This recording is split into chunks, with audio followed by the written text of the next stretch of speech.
नमस्कार, बहुत बहुत स्वागत है आप सभी का डीडी न्यूज के इस खास कार्यक्रम इस वक्त में। मैं हूं निखिल सिंह और क्या है इस वक्त की बड़ी खबरें जिनके बारे में विस्तार से जानने समझने को लेकर आपके मन में जिज्ञासा है।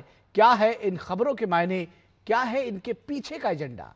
संसद का सत्र आखिर क्यों नहीं चलने दिया जा रहा है? जनता की आवाज दबाने में किसकी रुचि हो सकती है? इन सवालों पर आज हम मंथन करेंगे अपने इस कार्यक्रम में। साथ ही साथ बात होगी पश्चिम बंगाल की, जहां सियासत की बात करेंगे। सियासत निचले स्तर पर पहुंच गई है। किस तरह से आरोप प्रत्यारोप का दौर जो है वो बिलो द बेल्ट जा रहा है। एसआईआर का मामला अदालत में है, लेकिन उसको लेकर भी सियासत जारी है। और बात होगी कि कैसे प्रसार भारती कठिन परिस्थितियों में देश सेवा में जुटा है। नक्सल इलाकों में कैसे काम कर रही है आकाशवाणी के जरिए की जाने वाली अपीलें। होंगे कई अहम सवाल और जवाब, लेकिन सबसे पहले इस वक्त की हेडलाइंस। प्रधानमंत्री नरेंद्र मोदी के साथ सेशल्स के राष्ट्रपति डॉक्टर पैट्रिक एरमीनी की प्रतिनिधिमंडल स्तर की वार्ता। मौसम, सूचना प्रौद्योगिकी पर कई समझौतों पर हस्ताक्षर। द्विपक्षीय वार्ता के बाद पीएम मोदी ने कहा, विकास साझेदारी भारत सेशल्स संबंधों की मजबूत नींव रही है। भारत और सेशल्स के बीच स्पेशल इकोनॉमिक पैकेज की घोषणा।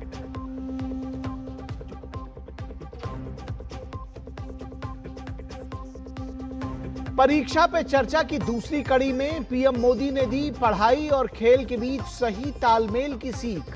छात्रों के साथ 2047 तक विकसित भारत बनाने के लक्ष्य पर भी हुई चर्चा। एआई के सदुपयोग पर दिया जोर।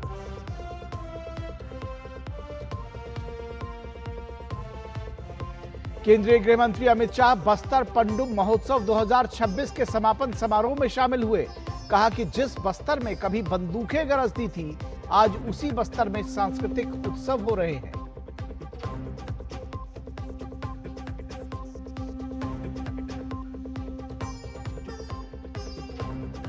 और विपक्ष के हंगामे के चलते लोकसभा की कार्यवाही कल सुबह 11 बजे तक के लिए स्थगित। हंगामे से नाराज स्पीकर ओम बिरला की विपक्ष को नसीहत। कहा, सदन गतिरोध और नारेबाजी के लिए नहीं।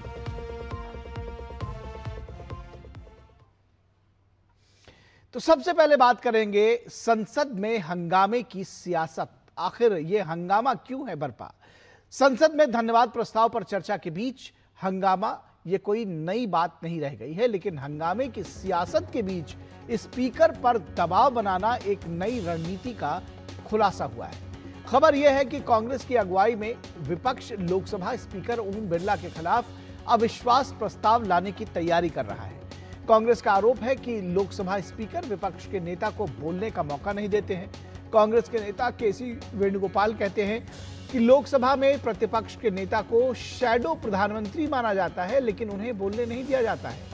लेकिन पार्टी यह बताने में कंजूसी कर रही है कि 3 दिनों तक अपनी जिद पर अड़े राहुल गांधी क्यों संसद को अपनी मर्जी से चलाना चाहते हैं। खबर है कि कांग्रेस की अगुवाई में विपक्ष अविश्वास प्रस्ताव की तैयारी में जुट गया है। बजट सत्र की शुरुआत ही काफी हंगामेदार रही है। राष्ट्रपति के अभिभाषण के बाद धन्यवाद प्रस्ताव पर चर्चा के बाद हर रोज सदन की कार्यवाही में बाधा आई है और स्पीकर को लोकसभा की कार्यवाही स्थगित करनी पड़ी है, जबकि विपक्ष की ओर से भी स्पीकर पर भेदभाव का आरोप लगाया जाता रहा है। भारतीय संविधान के अनुच्छेद 94 की धारा सी के तहत अविश्वास प्रस्ताव लाया जाता है। अनुच्छेद 94 सी भारतीय संविधान का एक हिस्सा है जो लोकसभा के अध्यक्ष और उपाध्यक्ष को पद से हटाए जाने से संबंधित है। हालांकि संविधान का पूरा आर्टिकल 94 इस पूरी प्रक्रिया के बारे में बताता है, इसकी व्यवस्था देता है। हैरानी की बात यह है कि यही विपक्ष साल भर पहले राज्यसभा के पूर्व सभापति पर भी अविश्वास प्रस्ताव लाने वाला था और उसने ऐलान किया था। लेकिन ऐसा क्या है कि पिछले हफ्ते ममता बनर्जी मुख्य चुनाव आयुक्त के खिलाफ महाभियोग लाने की धमकी दे रही थी। आज राहुल गांधी एक और अविश्वास प्रस्ताव पर विचार कर रहे हैं। संसद के इतिहास में शायद यह पहली बार हुआ है जब लोकसभा अध्यक्ष ने खुद यह स्वीकार किया है कि देश के प्रधानमंत्री की सुरक्षा और सम्मान को सदन के भीतर ही खतरा था।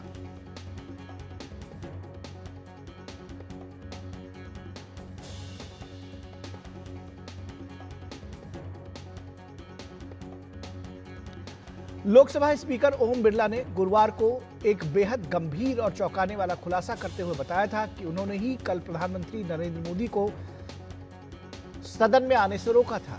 बिरला ने आशंका जताई कि अगर पीएम मोदी कल सदन में आते तो उनके साथ कोई अप्रत्याशित और अप्रिय घटना घट सकती थी।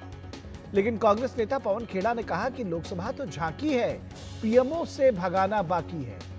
ऐसे विपक्ष किसी मुद्दे पर चर्चा के लिए कितना गंभीर है, इसे समझा जा सकता है।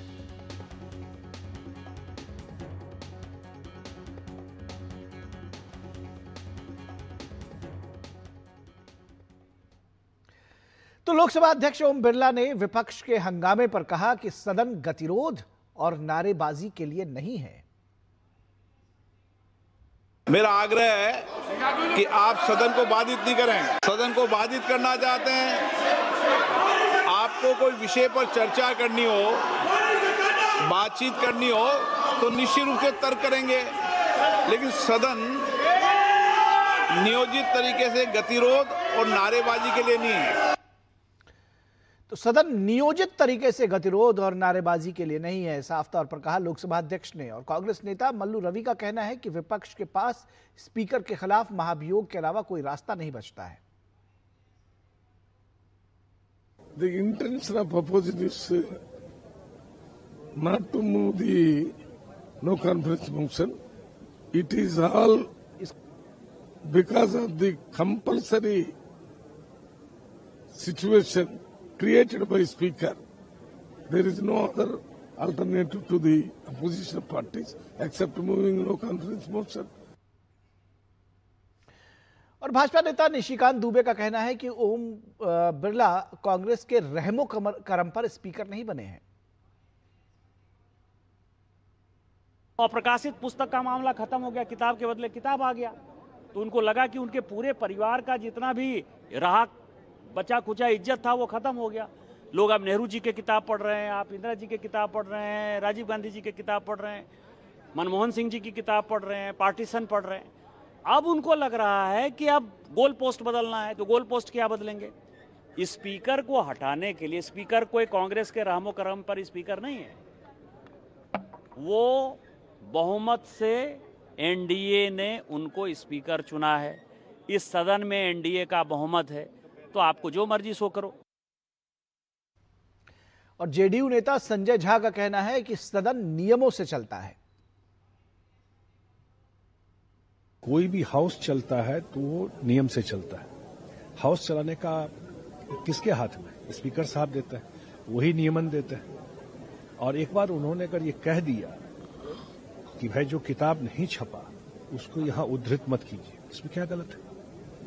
उन्हीं का नियमन फाइनल होगा ना, जिनके स्पीकर रहे कांग्रेस के, तो कैसे चलता था हाउस? और समाजवादी पार्टी के नेता डिंपल यादव ने आरोप लगाया कि स्पीकर विपक्ष का माइक हमेशा बंद कर देते हैं। लगातार ये देखने को मिला है इस तरह से जब से भारतीय जनता पार्टी आई है, हल्का फुल्का स्पीकर्स लोग अलाइन करते हैं सत्ता पक्ष के साथ, लेकिन देखा गया है कि बार बार माइक ऑफ कर देना और जो सत्ता में लोग बैठे उनकी जो भाषा का प्रयोग करे तभी कभी माइक ऑफ नहीं होता है, कभी एक्सपेंज नहीं होती उनकी बातें। लेकिन विपक्षी दलों के नेताओं का स्पीकर ऑफ किया जाता है, सांसदों का स्पीकर ऑफ कराया जाता है। तो ये अगर नो कॉन्फिडेंस मोशन लाने का अगर है तो मुझे लगता है इंडिया ब्लॉक मिल के ही ये मोशन लाएगा। और इस पूरी खबर पर बातचीत करने के लिए हमारे साथ हमारे संवाददाता अनुज यादव संसद भवन परिसर से जुड़े हुए हैं और हमारे सलाहकार संपादक विनोद मिश्रा भी जुड़े हुए हैं। अनुज, सबसे पहले आपके पास ये जो नो कॉन्फिडेंस मोशन लाने की बात कही जा रही है, कितना परवान चढ़ा रहे हैं कांग्रेसी इसको और किस तरह से विपक्ष को एकजुट करने की कोशिश कर रहे हैं? उनके पास शायद कोई और दूसरा चारा, जो बात निशिकांत दुबे ने कही कि गोल पोस्ट बदलना है तो कुछ ना कुछ तो नया लेकर आना है, क्या कुछ जानकारी देंगे ग्राउंड जीरो से आप?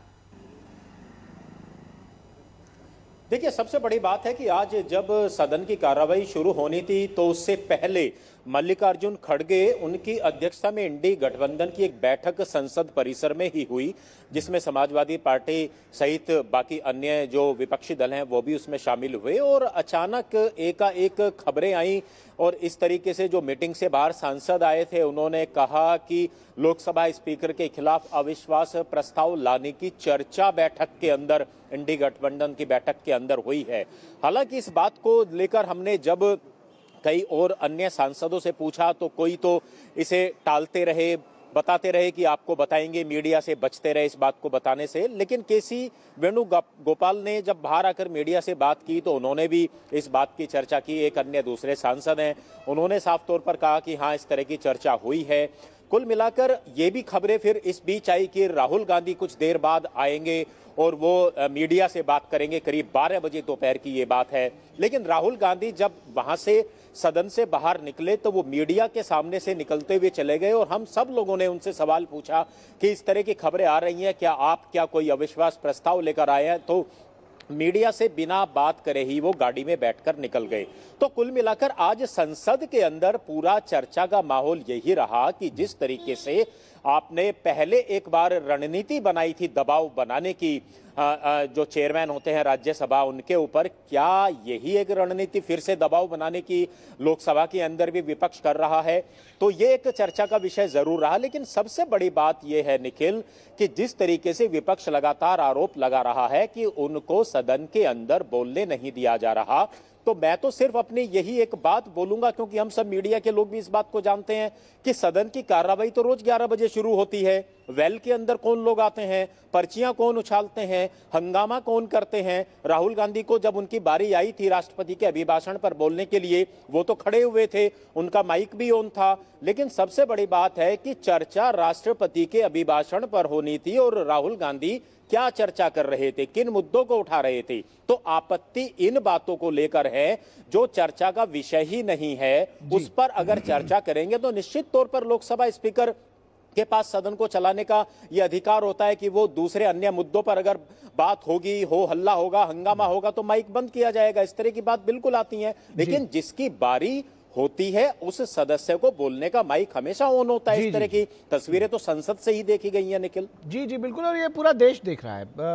विनोद मिश्रा जी, आपसे समझना चाहेंगे, एक तो ये देखा गया कि जिस तरह से राहुल गांधी ने किया कि जब चाहूंगा तब बोलूंगा, जिस मुद्दे पर चाहूंगा उस मुद्दे पर बोलूंगा, नियमों को मानूंगा नहीं, और उसके बाद चर्चा इस बात की हो रही है कि लोकसभा अध्यक्ष के खिलाफ भी अविश्वास प्रस्ताव लाने की कोशिश की जा रही है। इसको कैसे देखते हैं? क्या ये गोलपोस्ट चेंज करने की एक रणनीति है या फिर दबाव बनाने की रणनीति है कि अध्यक्ष के ऊपर भी दबाव बनाया जाए?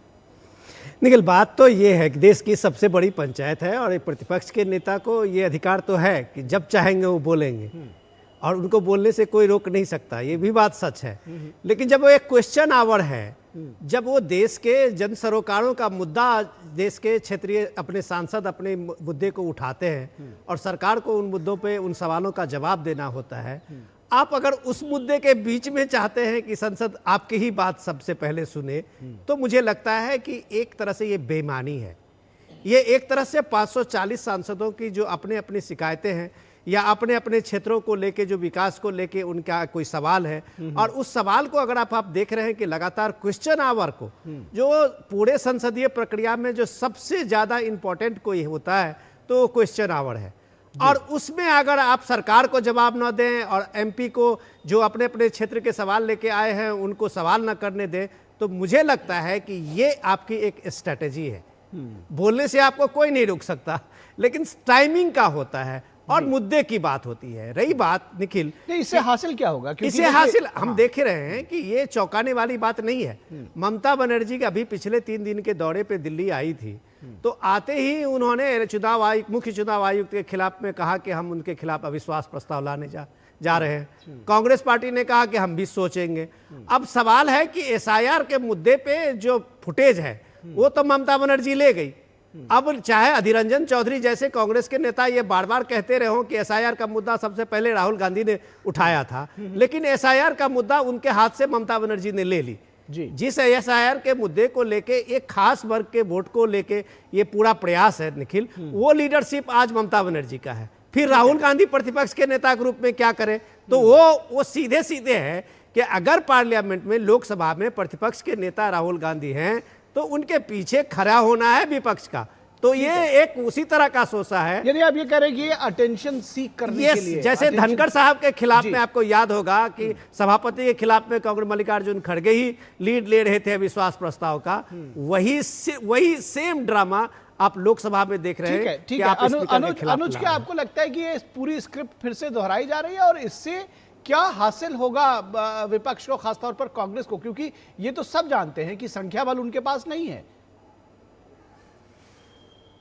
देखिए निखिल, बिल्कुल आपने सही कहा, पूरा देश जानता है, सब लोग जानते हैं संख्या बल है नहीं, लेकिन उसके बाद भी इस तरह की जो आप दबाव बनाने की कोशिशें कर रहे हैं, इससे होना कुछ नहीं है। संसद के अंदर गतिरोध के अलावा, हंगामा होने के अलावा और जो समय बर्बाद हो रहा है देश की जनता का, उसके अलावा हम जानते हैं, आपने भी इस बात को कहा कि प्रश्नकाल जैसे महत्वपूर्ण मुद्दे हैं, जो सवाल उठते हैं वो नहीं उठ पाते। लेकिन हाँ, एक बात जरूर है, इस पर गहनता से विचार विपक्ष को भी करना चाहिए कि आप सदन से बाहर आके तो सभी मुद्दों को उठा देते हैं। आज हमने अखिलेश यादव से भी यही सवाल पूछा, राहुल गांधी जा रहे थे चलते चलते, हालांकि वो जवाब नहीं दिया, हमसे भी उनसे सवाल पूछा कि बाहर तो आप एक एक मुद्दे पर बात करते हैं, लेकिन अंदर जब चर्चा की बात आती है तो आप जो है हंगामा करने लगते हैं। तो सही बात तो यही है कि क्या चर्चा में उनको हिस्सा लेना ही नहीं है, सिर्फ उनका एक ही मकसद रह गया है कि अब संसद ना चले और उसकी वजह से मीडिया में वो सुर्खियां बने।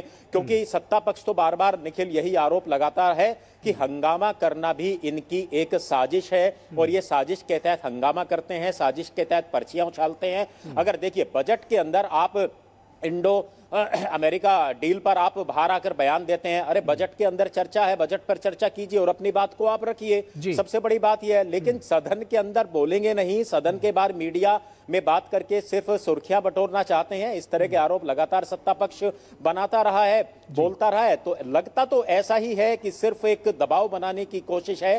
संख्या बल तो कांग्रेस के पास नहीं है, पूरे विपक्ष के पास नहीं है। ऐसे में अब देखना होगा आने वाले, क्योंकि ये तो आखिरी हफ्ता है इस बजट सत्र के पहले हिस्से का। लेकिन हाँ, ये एक बात जरूर याद रखी जाएगी कि इस बजट सत्र के अंदर जो कार्यवाही होनी चाहिए थी, जो कामकाज होना चाहिए था, जो चर्चाएं होनी चाहिए थी, देश की जनता के सवालों के जवाब उठने चाहिए थे, वो विपक्ष के हंगामे की भेंट चढ़ गए। जी निश्चित तौर पर, और ये शायद इस बात को जनता भी बहुत बारीकी से, बहुत ध्यान से देख रही है, समझ रही है। बहुत शुक्रिया इस तमाम बातचीत के लिए अनुज, और विनोद मिश्रा जी आपका भी शुक्रिया। और रुकेंगे एक छोटे से ब्रेक के लिए। ब्रेक के बाद जब वापस लौटेंगे तो चर्चा होगी एसआईआर पर सीएम ममता आखिर क्यों चाहती है लंबी बहस। रुकेंगे एक ब्रेक के लिए।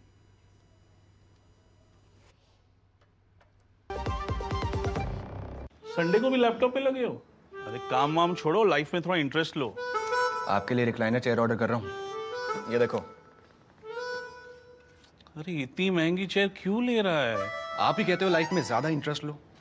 अब जब ज्यादा इंटरेस्ट मिल रहा है तो कहीं खर्चने तो दो। ज्यादा इंटरेस्ट? स्टेबल मनी पे घर बैठे एफडी कराएं और पाएं 8% तक इंटरेस्ट। स्टेबल मनी, इंडिया का FD booking app, download now. जब धरती चीर कर निकलता है लोहे का पत्थर और मिलता है मोंगिया के जोश से, फिर तपता है, पिघलता है और बनता है फौलाद।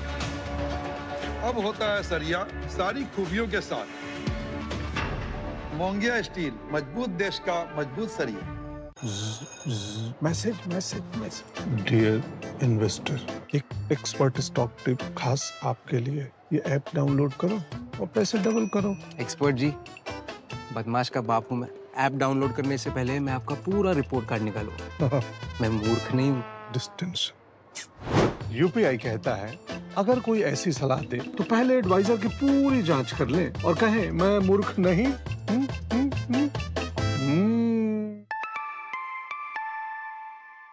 जाइए आप भी किसी का टेस्ट लीजिए। क्या आपको है आकर्षक बचत विकल्पों की तलाश? LIC प्रस्तुत करता है नवजीवन श्री सिंगल प्रीमियम प्लान। एक मुश्त प्रीमियम राशि जमा करें, जीवन बीमा कवर का आनंद उठाएं, परिपक्वता पर गारंटीकृत निश्चित राशि प्राप्त करें। तरलता विकल्प भी उपलब्ध। अभी खरीदें। मौजूदा पॉलिसी धारकों के लिए आकर्षक छूट, नियम और शर्तें लागू।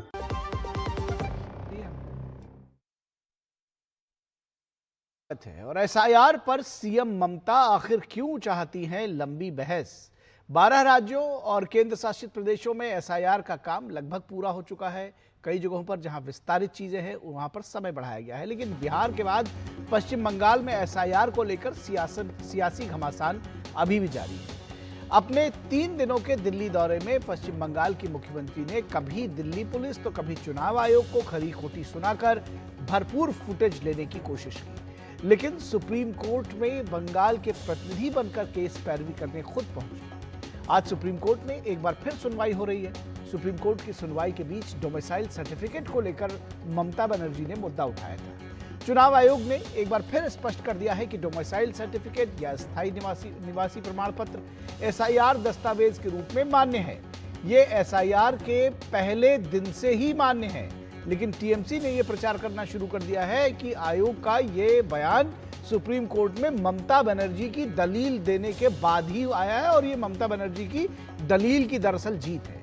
वही विपक्षी बीजेपी का कहना है कि सत्ताधारी दल पूरे मामले को समझे बिना ही श्रेय लेने का दावा कर रहा है। दिसंबर में जारी निर्देश जब हुए थे तो उसमें ये चुनाव आयोग ने बताया था कि डोमिसाइल सर्टिफिकेट या स्थायी निवास प्रमाण पत्र केवल जिलाधिकारी यानी डिस्ट्रिक्ट मैजिस्ट्रेट, अतिरिक्त डिस्ट्रिक्ट मैजिस्ट्रेट या फिर उप विभागीय अधिकारी जिनको आप एसडीएम कहते हैं,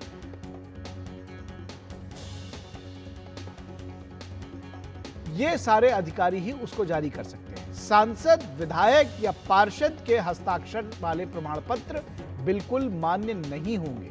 यानी सरकारी अधिकारी, डीएम, एडीएम, एसडीएम, इनके जो प्रमाण पत्र हैं इनके द्वारा जारी वो मान्य होंगे। सांसद, विधायक, पार्षद के मान्य नहीं होंगे। इसके साथ ही आयोग ने राज्य को 1999 में पश्चिम बंगाल सरकार द्वारा जारी आदेश को भी उसकी याद दिलाई थी। इसके साथ ही साथ जो 10-15 साल से लगातार इस राज्य में स्थायी निवासी है, जिनके माता पिता इस राज्य के स्थायी निवासी हैं और उनका अपना स्थायी घर है, वो भी मान्य है।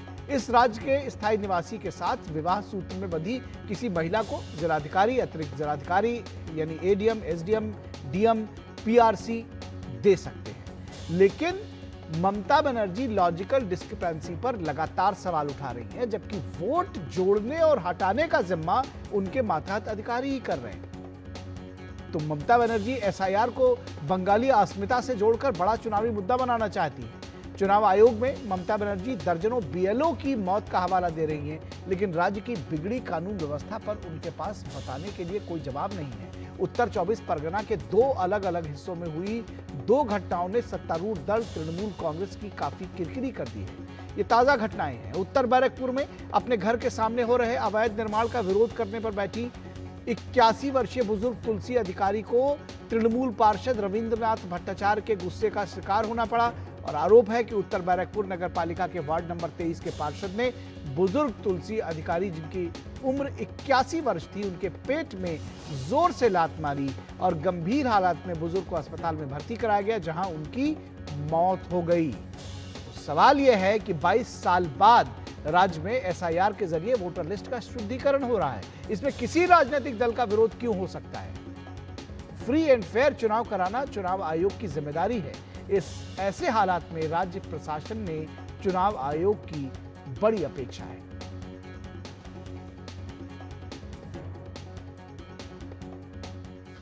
तो पश्चिम बंगाल की सीएम ममता बनर्जी ने निर्वाचन आयोग पर हमला अपना जारी रखा है और कहा है कि कोई कुर्सी स्थायी नहीं होती।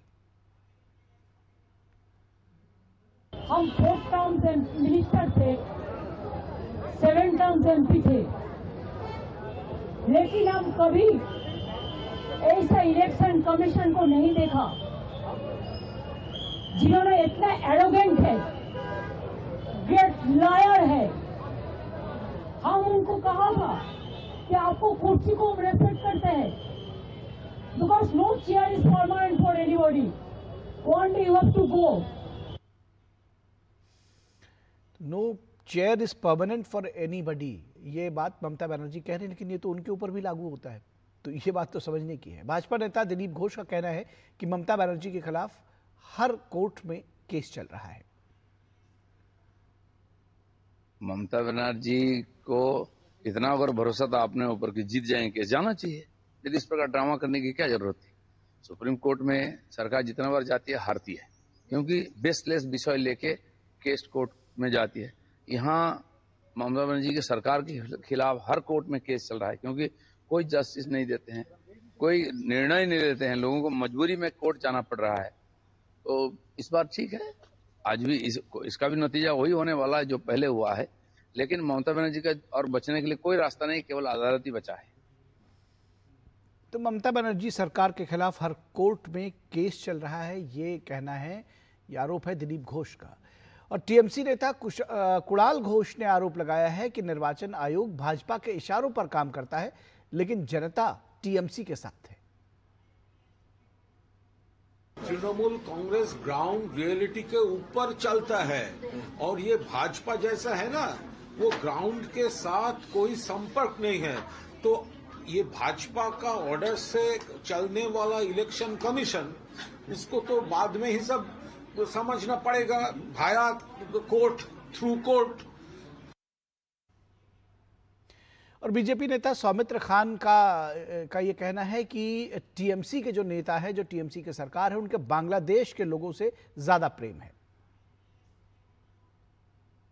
तृणमूल कांग्रेस का तो बात है, डीएम डिस्ट्रिक्ट मजिस्ट्रेट किसका आदमी है? ममता बंदोपाध्याय सीएम का अंडर में काम करती है। फिर आपका बीडीओ किसके अंडर में काम करते हैं? वो आपका ममता बंदोपाध्याय चीफ सेक्रेटरी के अंडर काम करते हैं। तो इसीलिए ये लोग जो इलेक्शन कमिश्नर बोले, इलेक्शन कमिश्नर का दिल्ली से कितने आदमी रहते? 2 क्या 3? बाकी तो पूरा प्रोसेस स्टेट गवर्नमेंट कर रहा है ना। तो स्टेट गवर्नमेंट के बहुत सारे आदमी है जो बांग्लादेश को ज्यादा प्यार करते हैं। और इस पूरी खबर पर बातचीत करने के लिए हमारे साथ खास मेहमान जुड़े हुए हैं, उनसे आपका परिचय करा दें। हमारे साथ आशुतोष झा, जो कि बीजेपी के प्रवक्ता हैं पश्चिम बंगाल के, वो हमारे साथ जुड़े हैं। आशुतोष जी, स्वागत है आपका। और इसके साथ ही साथ मोहम्मद एहतशामुल हक हमारे साथ जुड़े हैं, जो कि पॉलिटिकल एनालिस्ट हैं, लेकिन टीएमसी के विचारों के समर्थक माने जाते हैं, तो वो टीएमसी का पक्ष रखेंगे। विनोद मिश्रा हमारे सलाहकार संपादक हमारे साथ जुड़े हुए। विनोद जी, बहुत स्वागत है आप सभी का। विनोद जी, आपके साथ शुरुआत करेंगे। ये बात थोड़ी समझ से परे होती है कि ये जो प्रश्न उठाया जा रहा है कि सारा सिस्टम आपका है, सारी बातें आपकी हैं, उसके बावजूद ये विरोध किस तरह से जारी है। और ये समझ में नहीं आता है कि ये जो ममता, क्योंकि अगर आज भी सुप्रीम कोर्ट में मामला है और ममता बनर्जी नहीं पहुंची है, तो ये तो साफ संकेत है कि इससे पहले जब वो पहुंची थी तो सिर्फ स्कोर करना था, पॉलिटिकल स्कोर करना था। इसलिए कैसे देखते हैं इसको? निखिल, ये कहते हैं ना कि हंगामा क्यों बरपा, तो ये हंगामा के पीछे की आपको अगर सियासत थोड़ा सा डिकोड करने की अगर जरूरत है, तो आपने अपनी रिपोर्ट में बताया कि 12 राज्यों और केंद्र शासित प्रदेशों में एसआईआर का काम लगभग पूरा हो गया और कहीं हम लोगों ने इस तरह का हंगामा नहीं देखा। फिर पश्चिम बंगाल में ही क्यों जी, इससे पहले बिहार में ही क्यों? तो मैं आपको एक सिंपल सा बताता हूँ। अभी उत्तर प्रदेश में चल रहा है इसी तरह का जो लॉजिकल डिस्क्रिपेंसी है। उत्तर प्रदेश में 2 करोड़ से ज़्यादा लोगों को नोटिस आई है, मैं भी उसमें से एक हूँ जी, मुझे भी आया था। और वो स्वाभाविक है, कहीं स्पेलिंग के कारण आता है, एरर के कारण आता है, कहीं आपको ये देना होता है कि 2003 के बाद आप आए हैं तो कोई आप प्रमाण पत्र दीजिए। इतनी सी बात है। तो अगर आज उत्तर प्रदेश का है, मैं अपनी व्यस्तताओं के बीच में वहां जाके बीएलओ से मिलके अपना पेपर उनको सबमिट कर दिया। इस बात को ममता बनर्जी इतना तूल दे रही है कि आप सोचिए कि खुद सुप्रीम कोर्ट पहुंची है इस अपील के लिए कि इलेक्शन कमीशन जो है वो डोमिसाइल सर्टिफिकेट को नहीं मान रही है। आपने कहा कि सिर्फ आधार को क्यों नहीं माना जा सकता। सुप्रीम कोर्ट ने कई बार अपने जजमेंट में कहा कि आधार नागरिकता का प्रमाण पत्र नहीं है, तो आप आगे डोमिसाइल सर्टिफिकेट क्यों नहीं दिया जाता है। अब डोमिसाइल सर्टिफिकेट के लिए पहले दिन से जो 11 डॉक्यूमेंट मांगे गए हैं उसमें डोमिसाइल सर्टिफिकेट है, लेकिन ममता बनर्जी ये नहीं कह रही है कि उनका आधे से अधिक डोमिसाइल जो है वो एमपी और एमएलए और वहां के पार्षदों द्वारा जारी है, तो उससे चुनाव आयोग नहीं मानता। चुनाव आयोग सरकारी अधिकारी का डोमिसाइल मांगता है। तो आप इन सब चीजों के बाद में देखेंगे कि ममता बनर्जी इस एसआईआर के मुद्दे को इतनी बड़ी बहस में क्यों ले जाना चाहती है, ये बड़ा सवाल है। क्योंकि अगर अधीर रंजन चौधरी आज कह रहे हैं कि ये एसआईआर का मुद्दा तो राहुल गांधी का था, तो ममता बनर्जी कैसे इसको ये बन जाएंगी कि वही सिर्फ एक चैंपियन बनेंगी एक कम्युनिटी का। सवाल उसका नहीं है। सवाल इन लोगों से पूछा जाएगा कि अगर एक आदमी के, एक पेरेंट्स में, एक फादर के 100 बच्चे अगर उस लिस्ट में 2025 के लिस्ट में हैं, तो ये पूछा जाएगा इसके मैपिंग में कि एक बाप के 100 बच्चे कहां से हुए, ये बताना तो जरूरी है, तभी ये वोटर शुद्धिकरण हो सकता है। बिल्कुल। तो द्वापर युग में, महाभारत काल में हमने ये देखा था कि कौरव 100 भाई थे। उसके बाद शायद ये उस लिस्ट में जो आ रहा है वो पहली बार इस तरह से चीज़ें सामने आ रही हैं। उसको कैसे सही ठहराएंगे मोहम्मद एहतशामुल हक, ये उनके ऊपर है। लेकिन ये ज़रूर सवाल मोहम्मद एहतशामुल हक ये पूछा जाएगा कि आखिर जब चीज़ों को ठीक करने की कोशिश की जा रही है, सारी चीज़ें जो नियम सम्मत है और बाकी जगहों पर कोई दिक्कत नहीं है, तो यहां पर आखिर संकट किस बात का है? देखिए निखिल सिंह जी, सबसे बड़ी बात है, हमारे जो मित्र विनोद मिश्रा जी जिस हिसाब से बात कर रहे हैं कि एक बाप के 100 बच्चे, भारत के इतिहास में नहीं हमको समझ में आता कि किसी भी एक भारतीय का 100 बच्चे होंगे। इस तरह का नेशनल टीवी पर बैठ करके इस तरह की बात करना, ये बहुत ही दुर्भाग्य की बात है कि ऐसे शिक्षित लोग समझिए कि जाहिलाना बात कर रहे हैं दूरदर्शन टीवी पर बैठ कर करके कि एक बाप के 100 बच्चे। हम नहीं समझते हैं एक बाप के 100 बच्चे भारत के क्या किसी भी देश में भी नहीं होगा, नंबर 1। नंबर 2 जो है, जैसा कि अभी हमारे मिश्रा जी कह रहे थे कि नंबर 1, 2 ये मामला जो है SIR का राहुल गांधी को लेकर के, देखिए हमारे राज्य की मुखिया ममता बनर्जी है, जहां 10 करोड़ लोग यहाँ ऊपर रहते हैं। आज हमारी 15 साल से हमारी नेत्री ममता बनर्जी यहाँ लोगों की खिदमत कर रहे हैं, तो फिक्र किनको होगी? हमारी नेत्री ममता बनर्जी को होगी, राहुल गांधी को होगी। राहुल गांधी को यहाँ गवर्नमेंट है नहीं। लेकिन हमारा SIR के विरोध में नहीं है, हम शुद्धिकरण के नाम में हमें कोई आपत्ति नहीं है। हम शुद्धिकरण नाम में जो अशुद्धिकरण हो रहा है वहां आपत्ति है। हमारी नेत्री ममता बनर्जी क्या कहना है कि जो लीगल वोटर है उनका नाम नहीं काटा जाए, जो अवैध है उनका नाम हटे, कोई आपत्ति नहीं है। हमें अवैध से कोई लेना देना नहीं है। 58 लाख लोगों का नाम निखिल जी बात हुआ है, उससे हमें कोई आपत्ति नहीं। लेकिन 1 करोड़ 67 लाख लोगों का नाम जो मिसमैचिंग हो रहा है, तो ये बहुत बड़ी दुख की बात है। कहीं न कहीं चुनाव आयोग जो है केंद्र के इशारे पे काम कर रहे हैं। अच्छा ठीक है, आपकी बात अगर सच मान ली जाए, आपकी बात सच मान ली जाए सर, उत्तर प्रदेश में 2 करोड़ 89 लाख लोगों के नाम मिसमैच हो रहे हैं। देखिए तब कैसे आप कैसे हाँ, मतलब वहां तो कोई हंगामा नहीं है। निखिल जी देखिए, बात से हंगामा की बात नहीं है, बात है यहाँ पश्चिम बंगाल के हर एक नागरिक और हर एक वोटर, देखिए यहाँ बहुत अवैध है, इतना अवैध है कि भारत के किसी भी राज्य में इस तरह के लोग अवैध नहीं है। आज भारत को आजादी दिलाने में सबसे बड़ा रोल किसका था आपको मालूम है? पश्चिम बंगाल का था। पश्चिम बंगाल एक ऐसी धरती है। बात सुनिए, पश्चिम बंगाल के मैं फिर इस पर आऊंगा कि बात आप लोगों के ऊपर जब आती है, टीएमसी के ऊपर आती है, तो आप कहते हैं कि बंगाल की अस्मिता की बात करने लगते हैं। बंगाल के ऊपर कोई प्रश्न चिन्ह नहीं उठा रहा, इस बात को तो आप पहले बात सुन लीजिए। दूसरी बात यह है कि ये जब जो मैंने कहा कि अगर 1.67 करोड़ आपके यहां पे है तो लेट द पेपर्स कम। 2.89 करोड़, लगभग 3 करोड़ तो उत्तर प्रदेश में भी है, वहां पेपर जमा किए जा रहे हैं। देखिए निखिल जी, सबसे बड़ी बात है यहाँ आप देखिएगा कि ममता बनर्जी है, लेकिन उनको बंदोपाध्याय बोला जाता है। यहाँ देखेंगे किसी का नाम चटर्जी है तो चट्टोपाध्याय बोला जाता है। ठीक है, तो यहाँ थोड़ा बहुत डिफरेंट आएगा। हाँ, लेकिन नाम तो वही, आदमी वही। हमारे भी कागजात है, हमने तो साफ कहा। हाँ, हमारे नेत्री ममता बनर्जी ने जाकर के वहां सुप्रीम कोर्ट में कहा कि देखिए बंदोपाध्याय, लेकिन बनर्जी बोला जाता है, लेकिन उनको बंदोपाध्याय टाइटल में बोला जाता है। तो इसको मैचिंग करने की बात है। हमारे लोग तो कागज दे रहे हैं जाकर करके, लेकिन इसको जो है शुद्धिकरण के नाम में अशुद्धिकरण हो रहा है। ये तो नाम ठीक करा लेने में क्या ऐतराज है?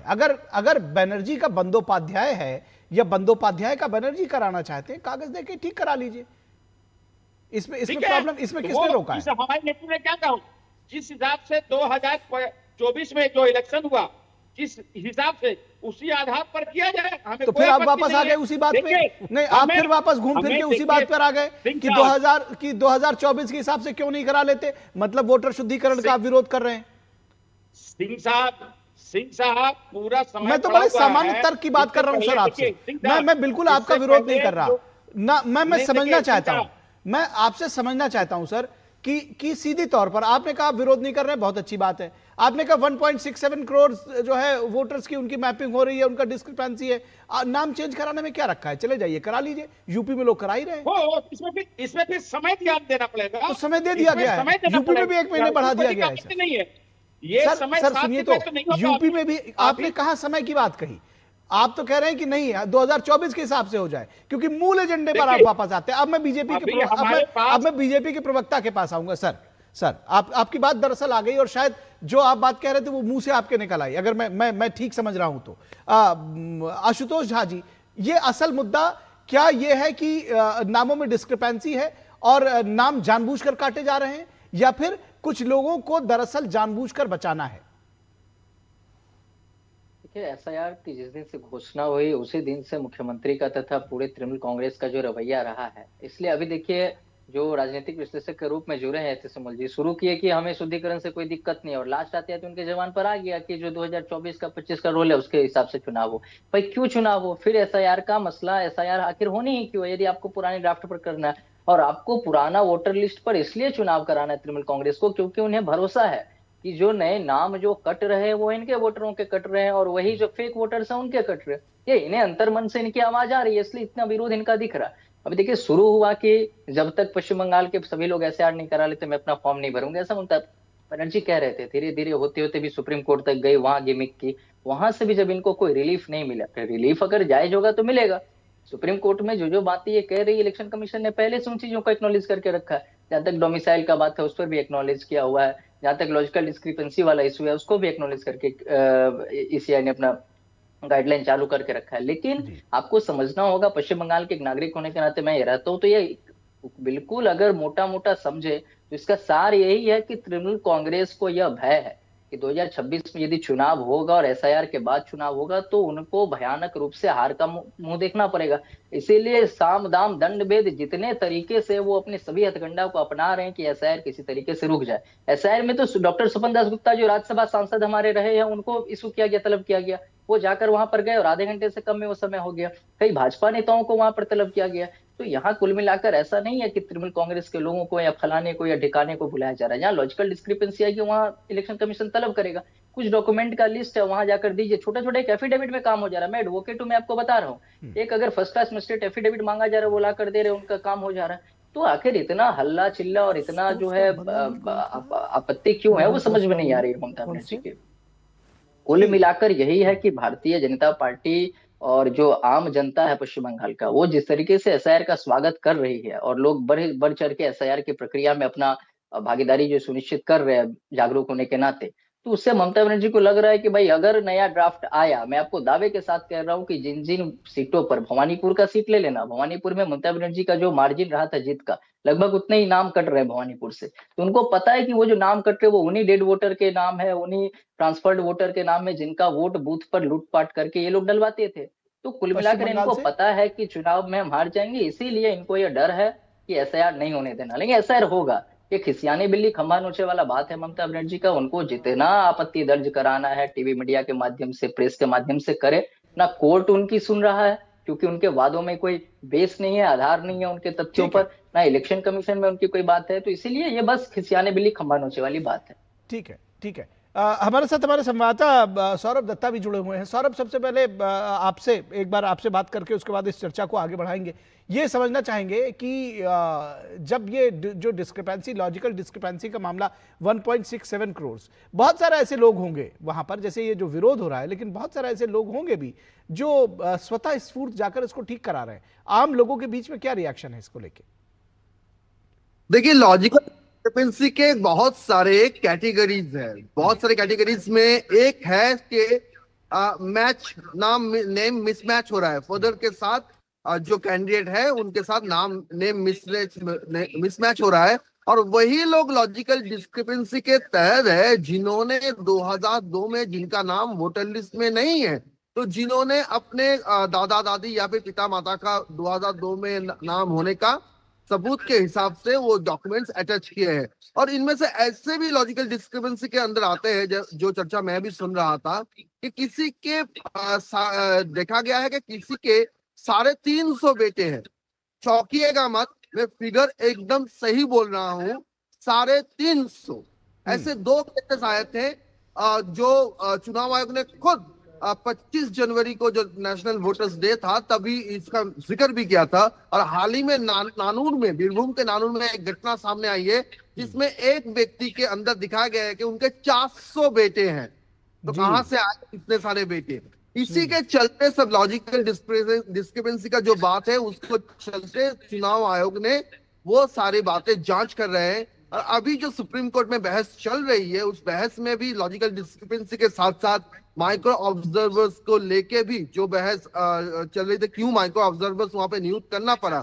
चुनाव आयोग का कहना है कि जो ऑफिसर्स दिए गए थे वो ऑफिसर्स ग्रुप बी लेवल के ऑफिसर्स नहीं थे, वो आंगनवाड़ी कर्मी थे या फिर कुछ एकदम नीचे स्तर के जो होते हैं वो उस ग्रास रूट स्तर के जो ऑफिसर्स थे जो एसडीओ ऑफिसर्स जो रैंक होना चाहिए या एसडीएम रैंक जो होना चाहिए वो नहीं है। और इसके चलते आज और एक डेवलपमेंट है कि आज सीएम ममता बनर्जी कोर्ट पे नहीं है, वो कोर्ट नहीं है, उनके जगह मनोज पंत, ये नाम भी काफी इंपॉर्टेंट है क्योंकि ये फॉर्मर चीफ सेक्रेटरी थे और चीफ सेक्रेटरी के पद से रिटायर होने के बाद अभी वो स्पेशल एडवाइजर टू सीएम है, सीएम ममता बनर्जी है।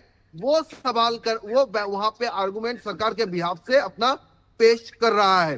तो ये ठीक है, आपने महत्वपूर्ण जानकारी दी। विनोद जी, आपसे समझना चाहेंगे, मैं तो अभी आपको द्वापर युग और 100 कौरवों की बात कर रहा था, अब सौरभ दत्ता तो 350 और 400 का भी फिगर लेकर के आए हैं।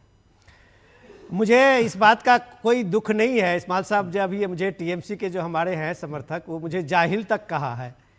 तो इतने साहब आपने देखा, हमारा रिपोर्टर ने कहा कि एक बाप के बंगाल में 400 बेटे, 400, मैं तो 100 ही लिया था, आप मुझे जाहिल बना दिए। रही बात, मैं आपके ही सवाल का जवाब देता हूं कि अब आप देखिए कि बंगाल का सच में बहुत नाम है। बंगाल का नाम अगर स्वतंत्रता संग्राम में है तो बंगाल का नाम डायरेक्ट एक्शन डे में भी है। अब आप तय करिए कि आप डायरेक्ट एक्शन डे में हैं या देश को आज़ादी दिलाने में है। उससे भी बड़ा सवाल मैं आपको कह रहा हूं कि ये पूरी सियासत को जिस तरह से आप मोल्ड कर रहे हैं और पूरी सियासत को जिस तरह से घुमा रहे हैं, ये देश देख रहा है कि आप जिस वोटर लिस्ट के लेके आप 2024 की बात आप कर रहे थे, आपको हमको सारे लोगों को पता है कि बीजेपी उस समय में अगर कंटेस्ट में थी तो टीएमसी और बीजेपी के बीच में कितने वोटर्स का अंतर था, मुझसे आप ज्यादा जानते हैं। तो सर ये सबको मालूम है कि आप एक नाम को लेके, अभी निखिल के साथ में हमारी चर्चा हो रही थी, वोटर लिस्ट में किसी का नाम होता है, उसमें यह नहीं होता है कि नोबेल पुरस्कार के सम्मानित अमर्त्य सेन, वो नहीं लिखा, अमर्त्य सेन का नाम है। प्राइम मिनिस्टर मोदी का नाम अगर गुजरात में है तो प्राइम मिनिस्टर नहीं लिखा है, सीधे नरेंद्र मोदी है, वो अपने पोलिंग बूथ पे अपने नाम से जी। और आपके यहां इस बात के लेके हंगामा होता है कि नोबेल पुरस्कार विनर अमर्त्य सेन को लॉजिकल डिस्क्रिपेंसी में लाया गया। क्या उस वोटर लिस्ट में नाम में लिखा था अमर्त्य सेन नोबेल पुरस्कार विनर? अच्छा, नाम का लेके आपका नाम किसने अमर्त्य सेन की स्पेलिंग में गलती की थी? आपके ही अधिकारी थे। तो गलती खुद करते हैं, लोगों के बीच में भ्रम खुद फैला रहे हैं। बार बार उठाया जा रहा है। ये जो नाम और काम की बात आप कर रहे हैं, इलेक्शन कमीशन के सामने में कोई पहचान नहीं है, कोई नाम नहीं है। भारत का नागरिक है और हर नागरिक को वोट देने का अधिकार है, यह सुनिश्चित करना इलेक्शन का काम है। इत्मान साहब, ये जिस दिन आप लोग समझ जाएंगे उस दिन इलेक्शन कमीशन के बारे में इतनी लंबी बहस नहीं करेंगे। ठीक है, बहुत शुक्रिया आप सभी लोगों का। लेकिन मैं चलते चलते एक बात जरूर कहूंगा कि मुझे यह भी नहीं समझ में आया कि इतनी मोटी फीस के साथ में सुप्रीम कोर्ट में ममता बनर्जी अपने वकीलों को खड़ा करती हैं। क्या उन पर भरोसा नहीं है? अभी हमारे संवाददाता सौरभ दत्ता ने बताया कि मनोज पंत, किसी दूसरे व्यक्ति को ममता बनर्जी ने अपनी जगह खड़ा किया है, तो खुद ही लड़ लें। आखिर फिर जो कपिल सिब्बल से लेकर और दूसरे हैवी वेट वकीलों को खड़ा करने की जरूरत क्या है? या फिर उन पर भरोसा नहीं है, या फिर दरअसल कोई और बात नहीं है। बात यह है कि स्टील द शो, किस तरह से हम अपनी बात को बताएं और किस तरह से पॉलिटिकल मिलियज ले सके। दरअसल पूरा मुद्दा यह है। यहां रुकेंगे एक छोटे से ब्रेक के लिए और ब्रेक के बाद जब वापस लौटेंगे तो आपको बताएंगे कि अबूझमाड़ के जंगलों में किस तरह से गूंज रही है आकाशवाणी की आवाज। ब्रेक के लिए रुकेंगे। टिंग टिंग, अम्मा मैसेज मैसेज। मैं आपके मौसा के चाचा का नाती का पोता, शादी का कार्ड मैसेज में भेजा है, डाउनलोड करिए और आशीर्वाद दीजिए। मैं तो आपको जानती भी नहीं, फिर भी शादी का कार्ड खोलूं? मैं मूर्ख नहीं हूँ। क्या बात है अम्मा। यूपीआई कहता है अगर कोई अनजान नंबर से फाइल या लिंक भेजे तो क्लिक मत करो और कहो मैं मूर्ख नहीं।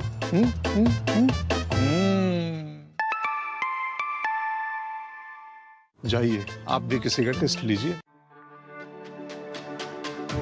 मेरी पसंद, मेरी पसंद, मेरी पसंद, मेरी पसंद, हमारी पसंद, हम सबकी पसंद। मजबूत देश का मजबूत सरिया हो गया स्टील। क्या आपको है आकर्षक बचत विकल्पों की तलाश? LIC प्रस्तुत करता है नवजीवन श्री सिंगल प्रीमियम प्लान। एक मुश्त प्रीमियम राशि जमा करें, जीवन बीमा कवर का आनंद उठाएं, परिपक्वता पर गारंटीकृत निश्चित राशि प्राप्त करें, तरलता विकल्प भी उपलब्ध। अभी खरीदें। मौजूदा पॉलिसी धारकों के लिए आकर्षक छूट, नियम और शर्तें लागू। कम ब्याज पे लोन चाहिए, वो भी ऐप से। वाह, अनजान ऐप से बचें। RBI कहता है जानकार बनिए, सतर्क रहिए। ब्रेक के बाद एक बार फिर आप सभी का स्वागत है और एक अनोखी स्टोरी ये बस्तर से, और बल्कि अबूझमाड़ के जंगलों से कहूं तो गलत नहीं होगा, क्योंकि अबूझमाड़ के जंगल जिनको कहा जाता है बहुत सघन है और जिनके बारे में बूझना कठिन है, वहां अब उन सघन जंगलों में गूंज रही है आवाज आ अब लौट चले। जी, छत्तीसगढ़ में माओवादियों को आत्मसमर्पण करने और समाज की मुख्य धारा में वापस लौटने के लिए प्रेरित किया जा रहा है। लेकिन माओवादियों को आत्मसमर्पण के लिए प्रेरित करने की पहल सिर्फ प्राथमिक प्रयास नहीं है, प्रशासनिक प्रयास नहीं है, बल्कि मानवीय संवेदना पर आधारित एक अनोखा प्रयोग है। और अब इस पहल में जुड़ गया है भारत का भरोसा आकाशवाणी, जहां मोबाइल नेटवर्क और आधुनिक संचार साधन जवाब दे जाते हैं, वहां रेडियो की तरंगे आज भी भरोसे के साथ पहुंचती हैं। और इसी ताकत को समझते हुए ऑल इंडिया रेडियो यानी आकाशवाणी ने माओवाद प्रभावित इलाकों में दिन में 2 बार ऐसे प्रसारण श्रृंखला शुरू की है जिसमें सरकारी चेतावनियों या घोषणा के बजाय घर परिवार की भावनात्मक आवाजें सुनाई देती हैं। इन अपीलों की सबसे बड़ी खासियत यह है कि वे स्थानीय गोंडी भाषा में है, यानी उसी भाषा में जिसमें माँ अपने बच्चे से बात करती है और परिवार अपने सदस्य को पुकारता है। इन संदेशों में डर या दबाव नहीं है, बल्कि अपनापन है। परिवार अपने भटके हुए सदस्यों से भावनात्मक अपील कर रहे हैं, उन्हें याद दिला रहे हैं कि कई लोग मुख्यधारा में वापस लौट चुके हैं, सरकार पुनर्वास की सुविधा दे रही है और जंगल के बाहर जीवन कहीं ज्यादा सुरक्षित और कहीं ज्यादा सम्मानजनक और बेहतर है। किसी सगे या प्रियजन का कहना कि घर पर जीवन बेहतर होगा, वापस लौट आओ, यही मौका है। ये वाक्य हथियारों से नहीं बल्कि रिश्तों की ताकत से करते हैं। और इस पूरी पहल में आकाशवाणी और प्रसार भारती की भूमिका बेहद अहम और सराहनीय है। दुर्गम इलाकों, सुरक्षा चुनौतियों और सीमित संसाधनों के बावजूद हमारा ये संस्थान अपने सार्वजनिक दायित्व को पूरी कर्तव्यनिष्ठा और जिम्मेदारी के साथ निभा रहा है। अपने इस अनोखे प्रयास के जरिए प्रसार भारती ने एक बार फिर साबित किया है कि वो सिर्फ प्रसारण संस्था नहीं बल्कि संकट के समय देश की आवाज है। ऐसी आवाज जो भरोसा पैदा करती है, संवाद का रास्ता खोलती है और हिंसा छोड़ मुख्यधारा में वापस लौटने का मानवीय विकल्प भी देती है। यह पहल दिखाती है कि जब तकनीक, संवेदना और सार्वजनिक सेवा एक साथ आती है तो सबसे कठिन हालात में भी उम्मीद की किरण पैदा की जा सकती है। आकाशवाणी और प्रसार भारती का यह प्रयास वास्तव में राष्ट्र सेवा का एक सशक्त और प्रेरक उदाहरण है। हम आपको एक बार फिर से बता दें कि देश की धरती से लाल आतंक को जड़ मूल से समाप्त करने के लिए सरकार से लेकर स्थानीय स्तर तक निर्णायक अभियान चलाया जा रहा है। केंद्र सरकार ने नक्सलवाद को खत्म करने के लिए 31 मार्च 2026 की डेडलाइन तय की है। जनवरी 2024 से अब तक छत्तीसगढ़ में मुठभेड़ों के दौरान 500 से अधिक नक्सली मारे गए हैं, जिनमें उनका सबसे बड़ा नेता जिसको कहा जा रहा है वो केशव राव या फिर बसवराजू जैसे शीर्ष कमांडर भी शामिल हैं। इस दौरान राज्य में करीब 1900 नक्सलियों को गिरफ्तार किया गया है, जबकि 2500 से अधिक लोगों ने आत्मसमर्पण किया है। इस बीच केंद्रीय गृह मंत्री अमित शाह छत्तीसगढ़ की अपनी 3 दिवसीय यात्रा के अंतिम दिन आज बस्तर के जगदलपुर पहुंचे। वो बस्तर पंडुम महोत्सव 2026 के समापन समारोह के मुख्य अतिथि के रूप में शामिल हुए। इस महोत्सव का आयोजन ही अपने आप में अभूतपूर्व माना जा रहा है। बस्तर पंडुम का आयोजन यह दर्शाता है कि जिस धरती से कभी लाल आतंक की दहशत रहती थी, आज उसी छत्तीसगढ़ की धरती पर विकास और विश्वास की नई कहानी लिखी जा रही है। बंदूक के साए से निकलकर अब बदलाव की रफ्तार तेज हो रही है। गृह मंत्री अमित शाह ने माओवादियों से फिर अपील की है कि किसी पर गोली चलाना हमारा मकसद नहीं, हथियार डालिए, मुख्यधारा में लौटिए, आपका स्वागत है। और गृह मंत्री अमित शाह का कहना है कि केंद्र सरकार किसी पर गोली नहीं चलाना चाहती। नक्सलवाद छोड़िए तो रेड कारपेट के साथ स्वागत किया जाएगा। हजारों आदिवासी बच्चे मारे गए, जीवन बर्बाद हो गए, और ये प्रचार कर रहे हैं कि गोली चला रहे। मैं आज भी इस कार्यक्रम से स्पष्टता करना चाहता हूं कि भारत सरकार और छत्तीसगढ़ सरकार किसी पर गोली चलाना नहीं चाहती। सभी माओवादी हथियार डाल दे, उनके लिए रेड कारपेट बिछाकर हम उनका स्वागत करेंगे।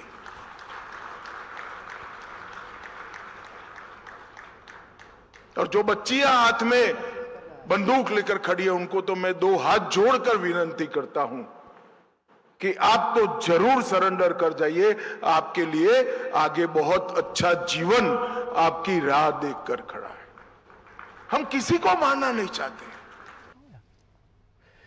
और ऑल इंडिया रेडियो आकाशवाणी के माध्यम से नक्सलियों के परिवार के सदस्य उनसे घर लौटने की अपील कर रहे हैं। आपको हम ये सुनाते हैं। से बाड़ा नन्ने ख्याल समतना आनक चली रवे वक्तर माने कोंड सेलन रात तोड़ू निमिंज सरकार तक सेलन रास लोन बाई की नन्ने काल समतना असर जेल बाड़ा मेंदनी बाड़ा निका कले मिदादलो ततबा तोड़ बेनेड़े मेंदनी मत्ती फोन किसो बाई बाड़ा आप मिका कलोर में डोर तोड़ जगदीशात सड़क सकोड़े नायला लाली नक्सल संगठन तजोड़े मासे मत्ता इंजे सलंड्रे अतकिनला येरो सरकार के माटा तेल्सकिनला आता लोत याय बाबड़ में डाल सुमंतर गदा वासी सरकार संगे जोड़े मायना नायत पेदेडारिस कुडामी नन केतम थन काರಂತಿನ केटू की नायत नंबर फोन नंबर यम तना बेसटवेंडी के सिलेंडर आने वाय नदित के सुनी इद नायत नंबर ते फोन की सवाड़ी मम बेगेवन ततवातम इंजे नंबर के देतन 707-9-1-7-30 इदे नायत नंबर फोन बेगेवन फोन किस्मन वावी। तो फोन नंबर के साथ ये भावनात्मक अपीलें की जा रही हैं। और इस पूरी खबर पर बातचीत करने के लिए हमारे साथ हमारे संवाददाता सोमेश पटेल इस वक्त जुड़े हुए हैं। सोमेश, कितनी गहरी पैठ है इन संदेशों की सघन जंगलों के बीच में, कितना इम्पैक्ट है इसका, कैसे जानकारी देंगे? ये जरूर आपको बताना चाहूंगा, छत्तीसगढ़ का बस्तर जो पिछले 4 दशकों से नक्सल समस्या से जूझ रहा था, अब बस्तर के हालात धीरे धीरे पूरी तरह से बदल चुके हैं। केंद्र सरकार ने कहा है कि 31 मार्च 2026 तक नक्सलवाद का पूरी तरह से खात्मा कर दिया जाएगा, जिसके बाद आपने देखा होगा कि बड़ी संख्या में नक्सली आत्मसमर्पण कर रहे हैं, न्यूट्रलाइज हो रहे हैं और पुनर्वास नीति का लाभ भी ले रहे हैं। और जिस तरह से आपने देखा होगा कि बस्तर शुरू से ही बस्तर के इलाके में बारूद की गंध हुआ करती थी, लगातार उस इलाके में नक्सलों की दहशत हुआ करती थी, वो दहशत अब धीरे धीरे खत्म हो रहा है। करीबन 50 दिन का समय बचा है, डेडलाइन तय है। गृह मंत्री अमित शाह ने भी कहा था कि नक्सलवाद का खात्मा कर दिया जाएगा। दूसरी महत्वपूर्ण बात आपको बताना चाहूंगा, अबूझमाड़ का इलाका, अबूझमाड़ का वो इलाका जो नक्सलियों का पाठशाला हुआ करता था, उस इलाके में पहुंचना सुरक्षा बलों के लिए सबसे बड़ी चुनौती होती थी, क्योंकि वो इलाका आज तक किसी ने बूझ नहीं पाया। अबूझमाड़ अपने आप में अबूझमाड़ है, और लेकिन आज उस इलाके की स्थिति, तस्वीर, सब कुछ बदल चुकी है। उस इलाके में पुल पुलियों का निर्माण हो चुका है, सड़क का निर्माण हो चुका है, और सबसे महत्वपूर्ण बात यह है कि उस इलाके में आकाशवाणी को सुना जा रहा है।